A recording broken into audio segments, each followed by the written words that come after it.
एकै दिनमा 10 जनाको मृत्यु। पछिल्लो 24 घण्टामा 6827 जनामा कोरोना संक्रमण पुष्टि। काठमाडौँ उपत्यकामा ट्याक्सी र निजी सवारी साधनमा मात्रै जोर बिजोर लाग्ने। कांग्रेसमा 37 सदस्यीय केन्द्रीय कार्य सम्पादन समिति गठन। संविधानसँग बाजिएको कानूनका आधारमा निर्वाचनमा जानु संविधान विरोधी हुनु हो भन्दै वामदेव गौतमको भनाई। स्वास्थ्य मन्त्रालयको हेलिचेक्राइले बुस्टर डोजमा ढिलाइ। नियुक्त सिफारिसको 45 दिन नागे पनि संसदीय सुनवाई अनिवार्य गरिने। पेरिसिल खोप लगाएका ज्येष्ठ नागरिकहरूलाई बुस्टरमा कोभिसिल्ड दिइने। माघ मसान्तसम्म भौतिक उपस्थितिमा पढाइ सञ्चालन नगर्न सिफारिस गरियो। गैंडा मरेको घटनामा ठेकेदार विरुद्ध पक्राउ पूर्जी जारी।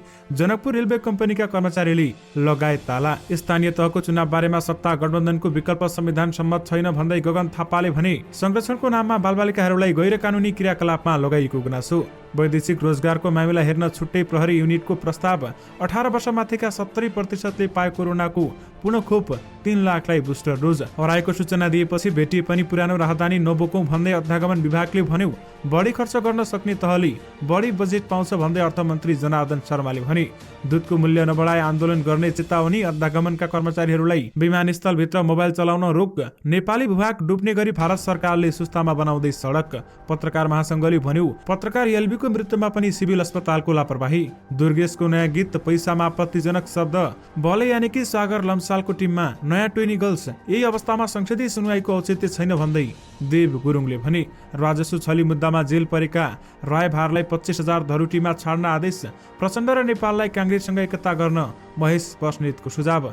हट्यो सार्वजनिक यातायातको जोर बिजोर प्रणाली। चिनिया वैज्ञानिकहरूको चेतावनी। दक्षिण अफ्रिकामा भेटियो नयाँ कोरोना। आमाहरूसँग मादल नबजाएको भए मलाई संगीतको ज्ञान हुन्थेन होला भन्दै गायक प्रकाश सपुतले भने। ऐन संशोधनपछि मात्रै स्थानीय निर्वाचन मिति तोकिने। श्रम स्वीकृति लिएर मात्र वैदेशिक रोजगारीमा जान सरकारको अपील।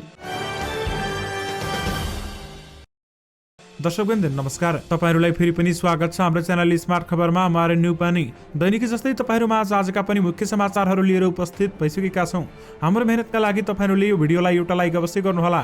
त्यसैगरी यदि तपाईहरुले अहिलेसम्म हाम्रो च्यानल स्मार्ट खबरलाई सब्स्क्राइब गर्नुभएको छैन भने सब्स्क्राइब गर्नुहोला। साथै छेउमा रहेको बेल घण्टीमा क्लिक गरी अलमा क्लिक गर्न पनि नबिर्सनुहोला। आउनुहोस् आजका मुख्य समाचारतर्फ लागौं। दर्शकवृन्द पहिलो खबर सुरु गरौं कोरोना भाइरसको अपडेटबाट। पछिल्लो 24 घण्टामा नेपालमा थप 6827 जनामा कोरोना भाइरस कोभिड-19 को संक्रमण पुष्टि भएको छ भने एकै दिन 10 जनाको मृत्यु भएको छ। स्वास्थ्य मन्त्रालयका अनुसार 13,791 जनाको पीसीआर परीक्षण गर्दा 4,807 जना र 6,078 जनाको एन्टिजेन परीक्षण गर्दा 2,020 जना गरी 6,827 जनामा कोरोना भाइरस कोभिड-19 को संक्रमण पुष्टि भएको हो। पछिल्लो 24 घण्टामा 5,435 जना कोरोना संक्रमण मुक्त भएका छन्। आज थपिसँगै नेपालमा कोरोना संक्रमितको कुल संख्या 10,68,932 पुगेको छ। यस्तै नेपालमा मृत्यु हुनेको संख्या 11,696 पुगेको छ भने 8,42,436 जना संक्रमण मुक्त भएका छन्। मन्त्रालयका अनुसार हाल देशभरमा 89,941 सक्रिय संक्रमित रहेका छन्, जसमध्ये 88,084 जना होम आइसोलेसनमा रहेका छन् भने 1,857 जना संस्थागत आइसोलेसनमा रहेका छन्। कोरोनाका बिरामी मध्ये 256 जनाको आइसियु र 45 जना भेन्टिलेटरमा उपचाररत रहेका छन्। यस्तै 10 वर्ष मुनिका 93 बालबालिकामा कोरोना संक्रमण पुष्टि भएको छ भने 11 देखि 20 वर्ष उमेर समूहका 239 जना कोरोना संक्रमित थपिएका छन्। काठमाडौँ उपत्यकामा थप 2,940 जनामा कोरोना संक्रमण पुष्टि भएको छ। स्वास्थ्य मन्त्रालयका अनुसार काठमाडौँमा 2,153, ललितपुरमा 519 र भक्तपुरमा 268 जनामा कोरोना संक्रमण देखिएको हो। त्यसैगरी मोरङमा 212, कैलालीमा 147, सुनसरीमा 111, त्यसैगरी झापामा 86, बाँकेमा 73, रूपन्देहीमा 68, काभ्रेपलाञ्चोकमा 65, चितवनमा 63 र बागलुङमा 54 जनामा कोरोना संक्रमण पुष्टि भएको छ भने यस्तै पर्वतमा 44, कञ्चनपुरमा 41, सिराहामा 38, नुवाकोटमा 35, मकवानपुरमा 34, दाङमा 33, तनहुँमा 30, सर्लाहीमा 28, पाल्पामा 25, उदयपुरमा 24, स्याङ्जामा 23 तथा रसुवा र गोर्खामा 22 जनामा कोरोना संक्रमण पुष्टि भएको मन्त्रालयले जनाएको छ। काठमाडौँ जिल्ला प्रशासन कार्यालयले सार्वजनिक सवारी साधनमा लागू जोरबुजर प्रणाली हिजो राति शुक्रबार 12 बजेदेखि हटाएको छ। जिल्ला प्रशासन कार्यालयले हिजो साँझ सूचना जारी गर्दै सार्वजनिक यातायातमा जोरबुजर प्रणाली हटाएको छ भने काठमाडौँसँगै ललितपुर र भक्तपुर जिल्ला प्रशासन कार्यालयले पनि सूचना जारी गर्दै सार्वजनिक सवारी साधनमा जोरबुजर प्रणाली आज मध्यरातदेखि हटाएका छन्। तर तिनी निजी सवारी साधन र ट्याक्सीमा भने जोरबुजर प्रणाली कायमी राखिएको छ। यसअघि आजै बसेको कोभिड-19 संकट व्यवस्थापन समन्वय केन्द्र सीसीएमसीले सार्वजनिक सवारी साधनमा लागू जोरबुजर प्रणाली हटाउन सिफारिस गरेको थियो। कोरोना संक्रमणको जोखिम न्यून गर्दै भन्दै गत शुक्रबार उपत्यकामा लगाइएको जोर बुजुर प्रणाली व्यावहारिक नभएको भन्दै व्यापक आलोचना भइरहेको छ भने सीसीएमसीको मन्त्री परिषद बैठकबाट निर्णय गराएर सार्वजनिक सवारीको जोर बुजुर प्रणाली हटाउन सिफारिस गरिएको थियो। सरकारले काठमाडौँ उपत्यकामा चल्ने सबै सवारी साधनमा जोर बुजुर प्रणाली लागू गरेको थियो भने सूचनामा विद्यालयहरू पनि माघ मसान्तसम्म बन्द गर्न भनिएको छ। विश्वविद्यालयका परीक्षा भने भौतिक दूरी लगायत स्वास्थ्य सुरक्षा मापदण्ड अपनाएर सञ्चालन गर्ने भनिएको छ। विशेष गरी सार्वजनिक यातायातमा जोर बुजुर प्रणाली हटेको छ भने निजी सवारीमा लागू नै हुने भएको छ।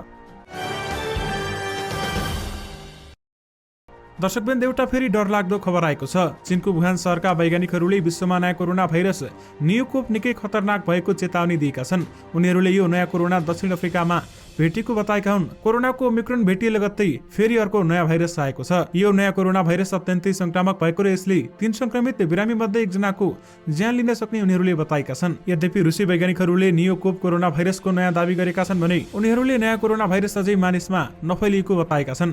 रुसी समाचार संस्था स्पुतनिकका अनुसार न्युकोभ कोरोना भाइरस मर्स-कोभ भाइरससँग सम्बन्धित रहेको छ भने सबैभन्दा पहिलो पटक यसको प्रकोप सन् 2012 र सन् 2015 मा पश्चिमी एसियाली देशहरूमा पत्ता लागेको थियो। यो सार्को कोभ 2 सँग मिल्दोजुल्दो छ, जसले मानिसमा कोरोना भाइरसको संक्रमण निम्ताउँछ। दक्षिण अफ्रिकामा न्युकोभ चमेरोमा देखिएको छ र हालसम्म यो पशु पन्छीमा मात्र देखिएको छ। बायोरेक्सी वेबसाइटमा प्रकाशित अनुसन्धान अनुसार न्युकोभ र यसको नजिकको सहयोगी फिडिएफ 2180 कोभले मानिसहरूलाई संक्रमित गर्न सक्छ। वुहान विश्वविद्यालय र चाहना एकाडेमी अफ साइन्सेसका अनुसन्धानकर्ताहरूका अनुसार यो नयाँ कोरोना भाइरसले मानव कोशिकालाई संक्रमित गर्न एउटा मात्र उत्परिवर्तन म्युटेसन आवश्यक रहेको छ। विशेष गरी दक्षिण अफ्रिकामा फेरि नयाँ कोरोना भेटिएको छ र साथमा चिनिया वैज्ञानिकहरूले यसको चेतावनी समेत दिएका छन्। कोभिड-19 संकट व्यवस्थापन समन्वय केन्द्र सीसीएमसीले माघ मसान्तसम्म भौतिक उपस्थितिमा पठन पाठन नगर्न सिफारिस गरेको छ। शुक्रबार बसेको बैठकले अहिले पनि कोरोना महामारीको जोखिम रहेकाले माघ मसान्तसम्म भौतिक उपस्थितिमा पढाइ सञ्चालन नगर्न मन्त्री परिषदमा सिफारिस गरेको छ। सीसीएमसीका सचिव रामप्रसाद थपलियाले जनस्वास्थ्यका विज्ञहरूले मानिसहरूबीच सम्पर्क कम गर्नुपर्ने सुझाव दिएकाले भौतिक उपस्थितिमा पढाइ सञ्चालन नगर्न सिफारिस गरेको छ। यसअघि सरकारले माघ 15 गतेसम्म भौतिक उपस्थितिमा पढाइ सञ्चालन नगर्ने निर्णय गरेको थियो भने माघ 15 गते 20 गतेसम्म बालबालिकाहरूलाई खोप लगाउनका लागि विद्यालयहरू भने खुल्ने छ भन्दै बताइएको छ। सांगीतिक क्षेत्रमा विवाद र आलोचनाका पर्याय मानिन्छन् गायक तथा मोडेल दुर्गेश थापा। उनी एकपछि अर्को गीतबाट विवादित बन्ने गरेका छन्। दुर्गेशको नयाँ गीत पैसामा आपत्तिजनक शब्द रहेको बताइएको छ। उनले शुक्रबार मात्रै आफ्नै शब्द सङ्गीत स्वर र अभिनयमा नयाँ गीत सार्वजनिक गरेका छन्। पैसा जुन गीतलाई उनले फेरि एकपटक विवादमा ल्याउन सक्छ। यो गीतमा उनले केही आपत्तिजनक शब्द समावेश गरेका छन्। गीतमा उनले पैसाले देश ध्वस्त बनाएको बताउँदै पैसाले हरेक कुरा गर्ने समेत बताएका छन्। उनले गीतमा केही सुन्न नसकिने शब्दहरू समेत समावेश गरेका छन्। हामी पनि नाच्नुपर्छ बिचबिचमा बोलको 30 गीतबाट हिट भएका दुर्गेशले त्यसयता करियरमा पछाडि फर्केर हेर्नु परेको छैन। उनी म्युजिक भिडियोदेखि स्टेज कार्यक्रममा निकै व्यस्त मानिन्छन्। तर आफूले सिर्जना गरेका र गाएका गीतका कारण उनी हरेक पटक जसो विवादमा पर्ने गरेका छन्। बिचबिचमा कोथेगोमा दुर्गेशले 2 वर्ष अगाडि चलचित्र छमा छप्पकीको प्रमोसनल गीत गाएका थिए भने जुन गीतको प्रयोग भएको एउटा लाइनका कारण उनी आलोचित बन्नु परेको थियो। त्यसैगरी तिहार गीत डनाए डनमा पनि उनी विवादमा परेका थिए। त्यसैगरी बिचबिचमा 2 गीतले पनि विवादमा परेका थिए भने गत वर्ष उनी एक टेलिभिजन अन्तर्वार्ताका कारण पनि आलोचित बनेका थिए। त्यसैगरी बिचबिचमा 4 ख्यास पुतली गीत सार्वजनिक हुँदा पनि उनको आलोचना भएको थियो। यसरी गीतका कारण बेला बेलामा आलोचित बनिरहेका दुर्गेशले आफ्नो पछिल्लो गीत पैसामा पनि 2 अर्थी आपत्तिजनक शब्दहरू समावेश गरेका छन् भने गीत सार्वजनिक भएसँगै कलाकारहरूले फेरि उनको आलोचना गरिरहेका छन् भने यस्ता गीतले समग्र सांगीतिक क्षेत्रलाई नै असर गर्ने सङ्गीत कर्मीहरू बताउँछन्। विशेष गरी दुर्गेशको नयाँ गीत पैसामा आपत्तिजनक शब्द भएको बताएको छ र यसले विवादमा फस्न सक्ने डर पनि बढेको छ। सर्वोच्च अदालतले राजस्व छली मुद्दामा 75 लाख रुपियाँ धरोटी बुझाउन नसकेपछि जेल परेका उमाशंकर रायभारलाई 25,000 रुपियाँ धरोटीमा छाड्न आदेश दिएको छ। न्यायाधीश विश्वम्भर प्रसाद श्रेष्ठ र सपना प्रधान मल्लकी जालसले रायभारसँग 75 लाख रुपियाँ धरोटी माग गर्न उच्च अदालत पाटनको आदेश बदर गरिदिएको छ र 25,000 रुपियाँ धरोटीमा छाड्न आदेश समेत दिएको छ। निवेदकको नाममा व्यापारिक कारोबार गर्ने संस्था दर्ता रहे तापनि सो संस्थाको खानपान लगायतका संस्था सञ्चालन गर्ने र प्रयोग गर्ने गरी सम्पूर्ण लाभ लिने कार्य प्रतिवादी सरोज कुमार मिश्रले गरेको र निजले नै वास्तविक कारोबार गरिरहेको सन्दर्भमा यी निवेदकहरूबाट राजस्व छुवावट प्रत्यक्ष हानि नोक्सानी गर्ने कार्यमा संलग्नता रहेको नदेखिनुको अतिरिक्त सो विभागको दाबी अन्य मुख्य प्रतिवादीहरू उप समेत रहेको तथा निवेदकको आर्थिक अवस्था, पारिवारिक स्थिति र कसुरबाट सिर्जित परिणाम तथा प्रस्तुत मुद्दाको विषयवस्तु, तथ्य र निवेदकको संलग्नताको स्थिति समेत रोहबाट निवेदक प्रतिवादी 25,000 रुपियाँ नगद वा जेठा दरोट माग गर्न उपयुक्त र न्यायोचित हुने सर्वोच्चको आदेशमा भनिएको छ। दर्शकवृन्द, राजस्व छली गर्ने र भ्रष्टाचार गर्ने व्यक्तिहरूलाई धरोटीमा छाड्ने गरिएको छ। त्यस सम्बन्धी अनुसन्धान गर्दै उनीहरूलाई कारबाही गर्नुका साथै भ्रष्टाचार र राजस्व छलीको मुद्राहरू यानि कि रुपैयाँहरू उहाँहरूबाट लिनुको साटो नेपाल सरकारले धरोटीमा छाड्न आदेश दिएको छ। यसबाट तपाईहरूले थाहा पाउन सक्नुहुन्छ नेपालको कानुन कहाँसम्म र के कस्तो रहेको छ। स्वास्थ्य जनसङ्ख्या मन्त्रालयले ब्रेसिल खोप लगाएका 60 वर्षमाथिका ज्येष्ठ नागरिक र रोग प्रतिरोधात्मक क्षमता कम भएकाहरूलाई शुक्रबारदेखि बुस्टर डोज दिने निर्णय गरेको थियो। तर शुक्रबार खोप केन्द्रमा पुगेका ज्येष्ठ नागरिक तथा दीर्घरोगीहरूले कोरोना खोप लगाउन पाएनन्। स्वास्थ्य मन्त्रालयका मातहतका निकायबीच राम्रो समन्वय नहुँदा खोप लगाउन गएका सर्वसाधारणले शास्ति भोग्नु परिरहेको छ। मन्त्रालयका उच्च अधिकारीले दीर्घकालीन योजना बिना नै निर्णय गर्दा खोप अभियान प्रभावित भएको हो भने स्वास्थ्य मन्त्रालयका अधिकारीहरूले आफ्नो हिसाबले निर्णय गर्छन्। तल्लो निकायमा के भइरहेको छ भन्ने छलफल समेत हुँदैन। ती अधिकारी भन्छन् ब्रेसिल खोप भण्डार छैन भन्ने थाहा हुँदाहुँदै बुस्टर डोज दिने निर्णय गरियो भन्दै बताइएको छ। त्यसैगरी नेपालमा कोरोना भाइरस विरुद्धको ब्रेसिल खोप लगाएकालाई बुस्टर डोजको रूपमा कोभिसिल्ड खोप दिने भएको छ। स्वास्थ्य तथा जनसङ्ख्या मन्त्री विरोध खतिवडाले मन्त्री परिषद स्तरीय निर्णयबाट ब्रेसिलको खोपको दुवै मात्रा पूरा गरेका 60 वर्षमाथिका ज्येष्ठ नागरिकहरूलाई बुस्टर डोजको रूपमा कोभिसिल्ड वा अस्ट्राजेनेकाको खोप दिने निर्णय गरेका हुन्। नेपाली कांग्रेसका महामन्त्री गगन कुमार थापाले स्थानीय तहको निर्वाचन बारेमा सत्तारूढ गठबन्धनले अघि सारेको विकल्प संविधान सम्मत नभएको बताएका छन्।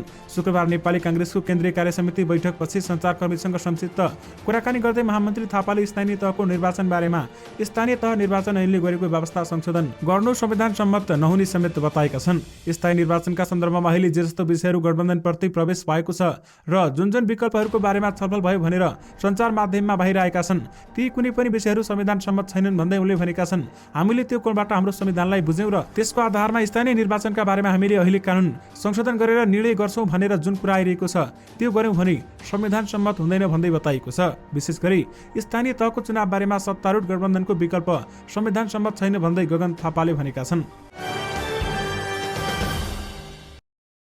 नेपालबाट विदेश यात्रा गर्ने नेपाली नागरिकले साबिकमा हराएको वा चोरी भएको भनी राजधानी विभागमा जानकारी गराएको राजधानी भेटिएमा त्यस्तो राजधानी बोकेर यात्रा नगर्न अध्यागमन विभागले सूचित गरेको छ। एकजना व्यक्तिसँग एउटा मात्र राजधानी हुने र एकभन्दा बढी भएमा त्यो गैर कानुनी मानिने भन्दै अध्यागमनले यसरी कुनै पनि व्यक्तिले यात्रा गरेको भेटिएमा जफत गर्न समेत मातहतका कार्यालयहरूलाई निर्देशन दिएको छ। शुक्रबार विभागका निर्देशक शेखर पौडेलले एक सूचना जारी गरी यस्तो आह्वान गरेका हुन् भने सूचनामा भनिएको छ, विगतमा राजधानी हराएको वा चोरी भएको कारण देखाई न्याय प्राप्त गरिसकेका नागरिकको साबिकको राजधानी अरू कसैले दुरुपयोग नगरोस् भनी सबै राजधानी हराएको जानकारी प्राप्त भइसकेपछि सम्बन्धित निकाय मार्फत इन्टरपोललाई समेत जानकारी गराउने गरिन्छ। विशेष गरी हराएको सूचना दिएपछि भेटिए पनि पुरानो राजधानी नबोको भन्दै अध्यागमन विभागले भनेको छ। केन्द्रीय दुग्ध सहकारी संस्थाले दुधको मूल्य तत्काल बढाउन माग गरेको छ। शुक्रबार एक विज्ञप्ति जारी गर्दै संघले दुधको मूल्य लिटरमा 10 रुपियाँ नबढाई कडा आन्दोलन गर्ने चेतावनी समेत दिएको हो। दुधको मूल्य नबढाउँदा किसानहरू पेसाबाट पलायन भए स्वदेशी दुधले नपुगेर दुध आयात गर्नुपर्ने अवस्था सिर्जना हुन लाग्यो। संघले भनेको छ, तत्काल मूल्य वृद्धि नगरिए आन्दोलनमा जान्छौं। गत कार्तिक 1 गतेदेखि नै दुधको मूल्य बढाउन संघले सरकारलाई सिफारिस गरे पनि अझै कार्यान्वयन नभएको संघको दाबी रहेको छ। शहरबाट हरेक दिन गाउँमा 5 करोड रुपियाँ दुधको कारोबारकै कारण जाने गरेको भन्दै संघले किसानलाई पेसाबाट विस्थापित गर्ने गरी मूल्य नबढाइनु दुःखद भएको संघका महासचिव रामप्रसाद आचार्यको दाबी रहेको छ। विशेष गरी दुधको मूल्य नबढाई आन्दोलन गर्ने चेतावनी दिएको छ। त्रिभुवन विमानस्थल अध्यागमन कार्यालयमा खटिएका कर्मचारीहरूलाई कार्यालय समयमा मोबाइल चलाउन रोक लागेको छ। अध्यागमन विभाग त्रिभुवन विमानस्थल अध्यागमन कार्यालयले एक सूचना निकाल्दै यस्तो जानकारी गराएको हो। अनराइभल कक्षा र डिपार्चर कक्षामा खटिएका कर्मचारीले कार्यालय समयमा ल्यान्डलाइन र अफिसियल मोबाइल मात्र प्रयोग गरी अध्यागमनको काम गर्न कार्यालयले निर्देशन दिएको पाएको छ। उक्त कार्य भए नभएको भने वरिष्ठ अध्यागमन अधिकृतले अनुगमन गर्न र मोबाइलको व्यक्तिगत प्रयोगको मात्रालाई नियन्त्रण तथा नियमन गर्नुपर्ने गरी सूचना जारी गरिएको छ। अत्यावश्यक काम परेको अवस्थामा भने वरिष्ठ अध्यागमन अधिकृतको जानकारीमा लाई स्वीकृत भएपछि मात्र प्रयोग गर्न पाइने भएको छ। कर्मचारीले सम्पूर्ण व्यक्तिगत मोबाइल आफ्नो लकरमा राख्नु पर्ने भएको छ। विशेष गरी अध्यागमनका कर्मचारीहरूलाई विमानस्थलभित्र मोबाइल चलाउन रोक लगाइएको छ। दर्शकवृन्द, नेपाली भूभाग डुब्ने गरी भारतले सुस्तामा सडक बनाउँदैछ। पश्चिम नवलपरासीको सुस्ता क्षेत्रमा भारतले फेरि नेपाली भूभाग डुबानमा पर्ने गरी सडक निर्माण गर्न थालेको छ भने सुस्ता क्षेत्रका सुस्ता, प्रतापपुर, सरावल र पलिनन्दन गरी 4वटा गाउँपालिकाको दक्षिण भूभाग डुब्ने गरी भारतले करिब 27 किलोमिटर लामो सडक बनाउन थालेको छ। भारतले 10 गजादेखि 25 मिटरको दूरीभित्रै आफ्नो भूमिमा सडक बनाउन थालेको छ भने तर यो सडकको ठाउँमा कल्भर्ट वा ह्युम पाइप नराख्दा पानीको प्राकृतिक बहाव थुनिने र वर्षायाममा नेपाली भूभाग डुबानमा पर्ने डरले सुस्ता क्षेत्रका बासिन्दा चिन्तित बनेका छन्। भारतीय पक्षले 6 फिट अग्लो र 30 मिटर चौडाइको सडक बनाउन अहिले माटो फेलिङ गरिरहेको छ भने पानीको बहावको निकास नराखी सडक बनाउन थालेपछि सुस्ता क्षेत्रका 4वटै गाउँपालिकाले प्रमुख जिल्ला अधिकारी मार्फत प्रधानमन्त्रीलाई ज्ञापन पत्र बुझाएको सुस्ता गाउँपालिकाका अध्यक्ष रामप्रसाद पाण्डेले बताएका छन्। भारत सरकारले नेपालमा बारम्बार ज्यादती गर्दै आएको छ। यसबारेमा नेपाल सरकारले पक्कै पनि ठूलो निर्णय लिनुपर्ने हुन्छ। नेपाल कम्युनिस्ट पार्टी एमालेका पोलिट ब्युरो सदस्य महेश बस्नेतले नेकपा माओवादी केन्द्रका अध्यक्ष पुष्पकमल दाहाल प्रचण्ड र एकीकृत समाजवादीका अध्यक्ष माधव कुमार नेपाललाई नेपाली कांग्रेससँग पार्टी एकता गर्न सुझाव दिएका छन्। प्रेस चौतारी चितवनले भरतपुरमा गरेको पत्रकार सम्मेलनमा उनले नेपालमा कांग्रेस र कम्युनिस्ट दुईवटा दलको आवश्यकता रहेको भन्दै प्रचण्ड र नेपाललाई कांग्रेससँग पार्टी एकता गर्न सुझाव दिएका हुन्। देशमा अब चाखे थाप्ने दलको काम छैन, यसले विकास र समृद्धि रोकिन्छ नेता बस्नेतले भनेका छन्। ठूला दलका बीचमा खेलेर अस्थिरता सिर्जना गर्ने यस्ता दलाललाई जनताले पनि साथ दिनुहुन्न। उनले 5 दल मिल्दा पनि एमालेलाई चुनावमा जित्न नसक्ने भएले स्थानीय तहको निर्वाचन सार्ने षड्यन्त्र भएको टिप्पणी गरेका छन् र स्थानीय तहको निर्वाचन सार्न संविधानको अपव्याख्या गर्ने काम स्वयं सरकारले गरिरहेको नेता बस्नेतले बताएका हुन्। भिजिट भिसामा खाडी लगायत मुलुकमा पुगेर कयौं नेपाली अलपत्र परेका विशेष सार्वजनिक भएसँगै सरकारले श्रम स्वीकृति लिएर मात्र वैदेशिक रोजगारीमा जान अपील गरेको छ। वैदेशिक रोजगारीको प्रलोभन देखाएर पर्यटन तथा अन्य भिसामा खाडी क्षेत्रका विभिन्न मुलुक, दक्षिण पूर्वी एसियाली मुलुक, युरोपेली तथा अमेरिकी मुलुक र अफ्रिकी महादेशका केही देशहरूमा गैर कानुनी रूपमा पुर्याई नेपाली नागरिकहरूलाई अलपत्र पारेको, ठगीमा परेको, विभिन्न समस्या तथा अप्ठ्यारामा परेको गुनासो आइरहेको भन्दै श्रम, रोजगार तथा सामाजिक सुरक्षा मन्त्रालयले सो अपील गरिरहेको छ। राम्रो रोजगारी र आकर्षक तलब सुविधा पाउने लोभमा कानूनले तोकेको भन्दा प्रक्रियाबाट बाहिरबाट वैदेशिक रोजगारीमा जान नमिल्ने तर्फ ध्यानाकर्षण गराउँदै मन्त्रालयले गन्तव्य मुलुकका बारेमा पुनः जानकारी लिए नियमअनुसार श्रम स्वीकृति प्राप्त गरी मात्र वैदेशिक रोजगारीमा जान आग्रह गरेको छ। नेपाली कांग्रेसका सभापति शेरबहादुर देउवाले कार्य सम्पादन समिति गठन गरेका छन्। शुक्रबार बसेको कांग्रेस केन्द्रीय कार्य समितिको भर्चुअल बैठकले कार्य सम्पादन समिति गठन गरेको हो। केन्द्रीय कार्य समितिको आकार ठूलो भएपछि सभापति शेरबहादुर देउवाले कार्य सम्पादन समिति गठन गरेका हुन् भने कांग्रेसको विधान अनुसार कार्य सम्पादन समिति 46 सदस्य हुने व्यवस्था रहेको छ। तर सभापति शेरबहादुर देउवाले शुक्रबार 37 सदस्य कार्य सम्पादन समिति गठन गरेका हुन् भने बाँकी 11 जना पछि मनोनित गर्ने शेरबहादुर देउवाले तयारी गरेका छन्। गएको माघ 9 गते भरतपुरको गोन्द्राङमा निर्माणाधीन सडकको नालीमा परेर गैंडा मरेको घटनामा ठेकेदार विरुद्ध पक्राउ पूर्जी जारी भएको छ। सडकको नाली लापरवाहीपूर्ण तरिकाले छाड्दा गैंडा मरेको घटनामा चितवन राष्ट्रिय निकुञ्जले इन्डो सागोन जैविका सञ्चालक सहदेव खड्का विरुद्ध पक्राउ पूर्जी जारी गरेको छ। उनीहरू विरुद्ध बिहीबार नै पक्राउ पूर्जी जारी गरिएको भए पनि हालसम्म पक्राउ भने परेका छैनन्। निकुञ्जका सूचना अधिकारी गणेश प्रसाद तिवारीका अनुसार निकुञ्जले अनुसन्धान अधिकृत तोकेर काम अगाडि बढाउँदै ठेकेदार कम्पनीका सञ्चालक खड्कालाई पक्राउ पूर्जी जारी समेत गरेको बताएका छन्। विशेष गरी गैंडा मरेको घटनामा ठेकेदार विरुद्ध पक्राउ पूर्जी जारी गरिएको छ। नेपाल रेलवे कम्पनीका कर्मचारीहरूले जनकपुर कार्यालयमा तालाबन्दी गरेका छन्। रेलवे कम्पनी जनकपुरले जालादारीमा काम गर्ने कर्मचारीहरूलाई बिना कारण हटाएर नयाँ कर्मचारी नियुक्त गरेको भन्दै शुक्रबार रेलवे कम्पनीको कार्यालयमा तालाबन्दी गरेका हुन्। जनकपुर कार्यालयले केही दिन अगाडि जालादारीमा काम गर्ने 151 जना कर्मचारीहरूलाई हटाएर नयाँ कर्मचारी राखेको थियो भने रेलवे कर्मचारी संघर्ष समितिका संयोजक मन्जे गोइताले स्टेसन मास्टर पदमा 2058 सालदेखि नै कार्यरत रहेको अहिले आएर बिना कारण आफूलाई हटाएको विरोधमा कार्यालयमा तालाबन्दी गरिएको समेत बताएका हुन्। अर्थमन्त्री जनार्दन शर्मा प्रभाकरले जुन तहको सरकारले सबभन्दा बढी खर्च गर्न सक्छ सोही तहको सरकारले बढी बजेट पाउने बताएका छन्। शुक्रबार अर्थ विषयगत समितिको भर्चुअल बैठकमा उनले जनतालाई सबभन्दा बढी सेवा दिने सरकार राम्रो र सबैभन्दा बढी खर्च गर्ने सरकारलाई बढी बजेटको व्यवस्था गरिने बताएका छन्।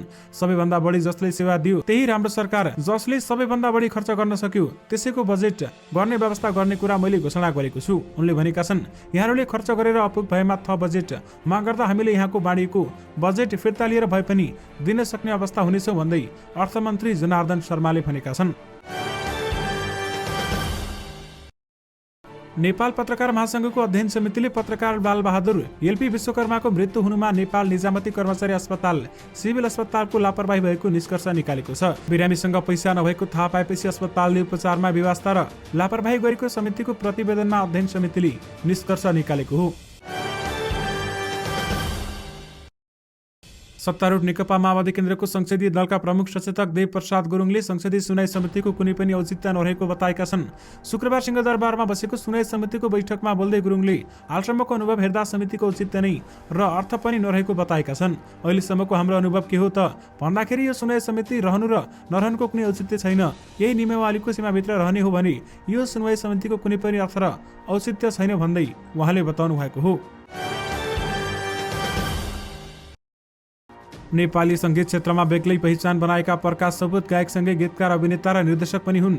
उनले चरर बरर बोल माया जस्ता कारुणिक गीत लेखेका छन्। त्यसमा संगीत भरेका छन्, गायक पनि छन्, अभिनय र निर्देशन पनि गरेका छन्। त्यस्तै दोहोरी ब्याटल जस्तो प्रयोगात्मक गीत, फुटेका चुरा जस्तो ऐतिहासिक श्रृङ्गारिक कथा रहेको गीत, देशभक्ति भावनाको मेरो पनि होइन र यो देश जस्तो गीत लेखेका छन् र गायकका अभिनय र निर्देशन पनि गरेका छन्। त्यसैगरी उनका अन्य हिट गीतहरू समेत रहेका छन्। उनले भनेअनुसार लक्ष्मी प्रसाद देवकोटाको मुनामदन नपढेको भए अहिलेसम्म मलाई शब्द लेख्न आउँदैन थियो होला। उनले भनेका छन्, त्यति बेलामा पञ्चे बाजामा ननाचेको भए, आमाहरूसँग बसेर मादल नबजाएको भए मलाई संगीतको ज्ञान हुन्थेन होला भन्दै प्रकाश सपुतले भनेका छन्। निर्वाचन आयोगले स्थानीय तहको निर्वाचन मिति घोषणा गर्न दबाब देखिरहँदा पनि 5 दलीय गठबन्धनले संविधान अनुसार नै चुनाव गराउने बताइरहेको छ। गठबन्धनले प्रधानमन्त्री शेरबहादुर देउवालाई त्यही अनुसार काम गर्न सुझाव गराइसकेको छ भने शनिबार बस्ने 5 दलीय गठबन्धनको बैठकले संविधान अनुसार नै चुनाव गर्ने निर्णय दिने तयारी गरेको प्रधानमन्त्री देउवा निकट स्रोतले जनाएको छ। 2074 वैशाख, असार र असोज गरी 3 चरणमा भएको निर्वाचनलाई एकैपटक गर्ने उपायसहितको सुझाव प्रधानमन्त्रीलाई पनि बुझाइएको छ। विशेष गरी ऐन संशोधनपछि मात्रै स्थानीय निर्वाचन मिति तोकिने बताइएको हो। हास्य कलाकार तथा मोडेल स्वागत लम्सालले आफ्नो टिममा ट्विन्सी दिदीबहिनी स्मारिका र समारिका ढकाललाई भित्राएका छन्। उनले शुक्रबार सार्वजनिक गरेको नयाँ गीत मायाको भोको माया 2 मोडेललाई अभिनय गराएका छन् भने यसअघि सागरको टिममा प्रिज्मा र प्रिन्सी खतिवडाले काम गर्दै आएका थिए। तर प्रिज्मासँगको प्रेममा ब्रेकअप भएपछि सागरले स्मारिका र समारिकासँग सहकारी गरेका हुन्। सागरले आफूलाई ट्विन्स नै फाप्ने गरेको बताउने गरेका छन्। गीत सार्वजनिक कार्यक्रममा पनि सागरले प्रिज्मा र प्रिन्सीको प्रश्नको सामना गर्नु पर्यो। उनले प्रिज्मा र प्रिन्सीसँग अब सहकारी नगर्ने हो भनेर प्रश्न सोझ्यो, जसमा उनले भनेका छन्, हिजोका दिनमा केही भिडियोमा प्रिज्मा र प्रिन्सीसँग गर्दाहरूलाई नलिने हो भनेर प्रश्न आउने गरेको थियो भने अहिले नयाँ टिमसँग काम गर्दा पनि प्रिज्मा र प्रिन्सी खोइ भनेर प्रश्न आउने गरेको छ। यस बारेमा बाँकी कुरा तपाईहरूलाई नै थाहा होला भन्दै सागर लम्सालले भनेका छन्। श्रम, रोजगार तथा सामाजिक सुरक्षा मन्त्रालयले वैदेशिक रोजगारीका प्रहरीसँग जोडिन मुद्दा मामिला हेर्न छुट्टै प्रहरी युनिट बनाउन प्रस्ताव गरेको छ। श्रम मन्त्री कृष्ण कुमार श्रेष्ठ किसानले नेपाल प्रहरी अन्तर्गतको पर्यटक प्रहरी जस्तै वैदेशिक रोजगार प्रहरी युनिट स्थापना गर्न प्रस्ताव गरेका हुन्। मन्त्रालयको यो प्रस्ताव लिखित रूपमा र गृह मन्त्रालयमा पुगिसकेको मन्त्रीका विज्ञ सल्लाहकार केशव बस्यालले जानकारी दिएका छन् भने मन्त्री श्रेष्ठले आफ्नो 100 दिने प्रगति विवरण पनि वैदेशिक रोजगार सम्बन्धी समस्याहरू हेर्ने गरी छुट्टै प्रहरी युनिट गठन गर्ने तयारी अघि बढाएको समेत उल्लेख गरेका छन्। विशेष गरी वैदेशिक रोजगारको मामिला हेर्न छुट्टै प्रहरी युनिटको प्रस्ताव गरिएको छ।